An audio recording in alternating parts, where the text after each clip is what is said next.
So at the moment, everybody's talking about buying wholesale vintage clothing. That's the way to go, innit? Yeah, right. But there's also some bloody annoying things about it as well. So watch this and see the bad side of wholesale vintage.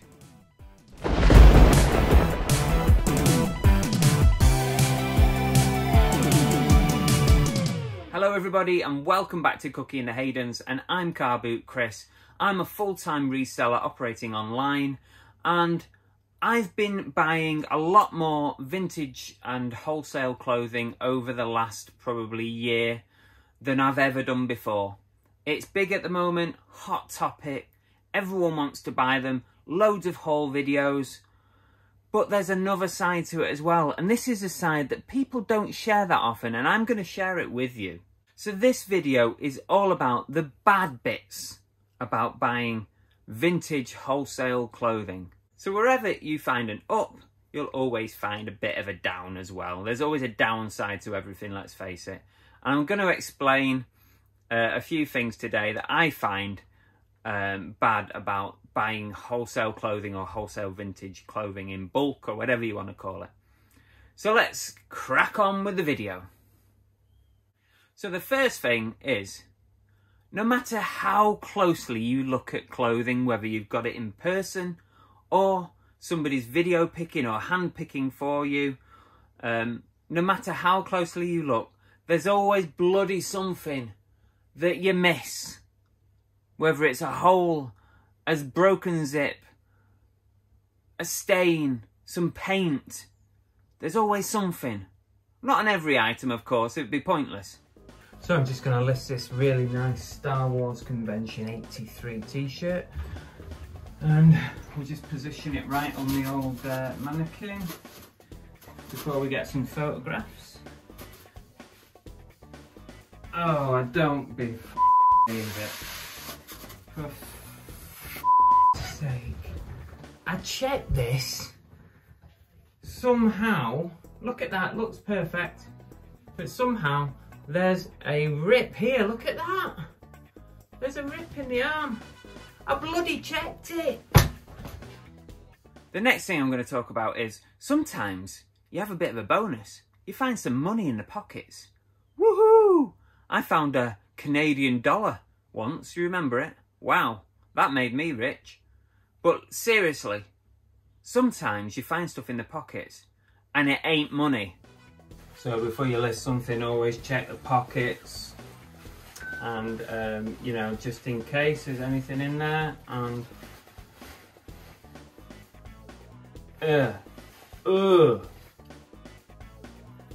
biscuit. Oh, what the heck?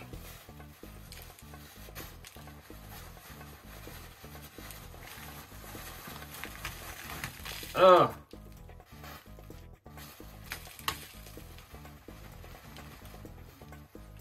Oh, the dirty. I'll just double check the other pocket now. I'm going to just look in it this time. Oh no. Oh no.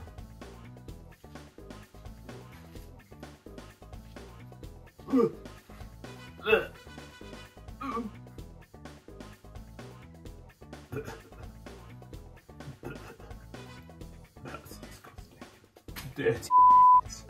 Sometimes you pick up items that are really badly stained, especially on the inside. You know, on the lining on the inside, that lovely white lining on the inside, that can have some really nasty stains on it. Here you go, some nice stains on this one. Lovely jubbly. Oh, very attractive. That's going to look great on your eBay listing.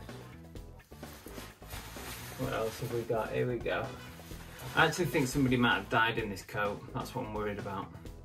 Now, one of the big things when you buy vintage clothing or clothing in bulk is creases.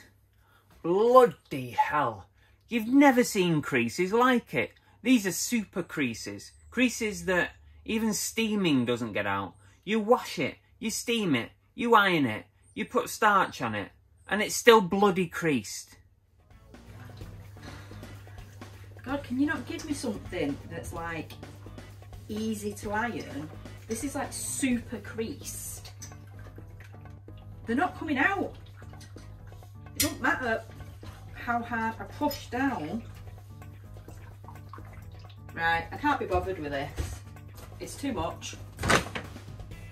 When you buy like vintage and retro clothing from these bulk wholesalers, sometimes the items that you get inside are one-off pieces, and that can be great. You know, you've got no competition. But it's also super difficult to do your research. It can take you ages. So firstly, to find what team it is, what brand it is, what year it came from. All that stuff takes ages. And that's something that you don't always see everyone advertise. You can spend half an hour to an hour trying to research an item. Just do my research on this one. See if anything comes up. Nope. Nope.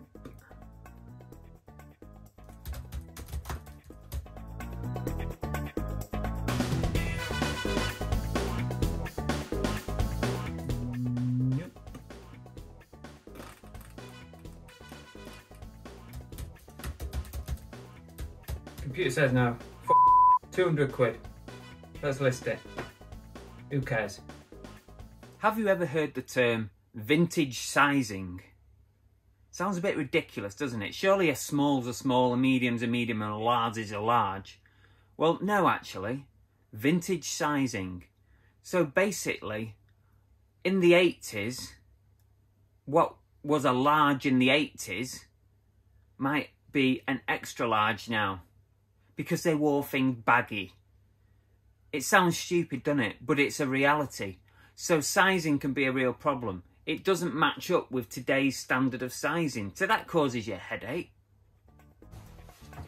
Here you go, what do you think? This is a size small, apparently. Vintage sizing, innit? Here you go, what about this one? This is an extra large. Vintage sizing, innit? And then there's fakes. Fakes always get through the net. And it's just one of them things. Fakes can be really hard to tell now, especially football shirts. Modern day football shirts are really difficult to tell fake from real. So that takes you time to establish that. And then, of course, if you've got a fake, there's only one thing to do with it, and that is chuck it in the bin. So I also picked up this England shirt. It's a red Umbro, size large, and hang on a minute. It's Umbro on the shirt, Adidas on the collar. How does that work? Another fake. For any of you guys that have bought a big bulk order, maybe spent £500 or £1,000 or even more, maybe a bale with like 200 pieces in. This is really annoying. Not only does it come with the super creases that I've mentioned already, you've got to wash it all. And you've got to steam it all. You've got to iron it if the steaming is no good. That all takes a ton of time. So you've got to consider, should I pay for that to be done? Or should I do it myself? Or should you get your wife to do it? Probably best not tell Annabella said that. Chris, I'm putting a wash on. Have you got any washing? Hang on a sec.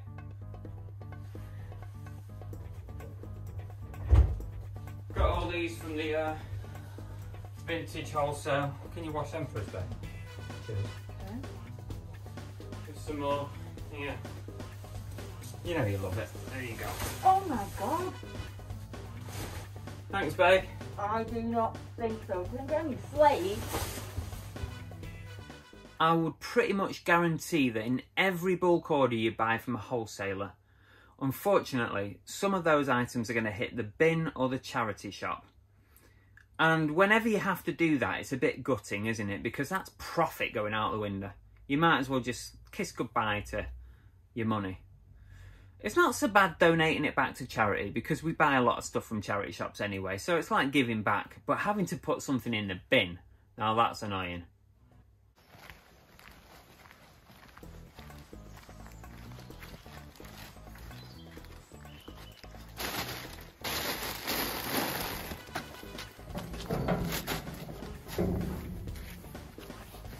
One for the bin.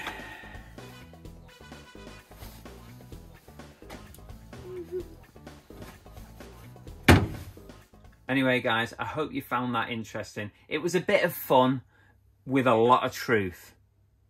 You know I'm right. Come on, you know I'm right. If you buy vintage wholesale clothing or wholesale clothing, tell me in the comments below, what are your most annoying things? There's got to be a lot of things. Probably a lot more than what I've just listed there. Put it in the comments. I'd love to hear about it. And this doesn't mean that you need to stop buying wholesale clothing. Of course not. I've got stuff coming in the post now. I've spent another 400 quid. I'm going to go through that whole list that I've given you today. I'm going to go through it at some point in this bundle. So there's money to be made for sure, but be prepared for these little issues. That's it. Thanks very much. Don't forget to hit the like button. See you later. Bye. I can't wear this.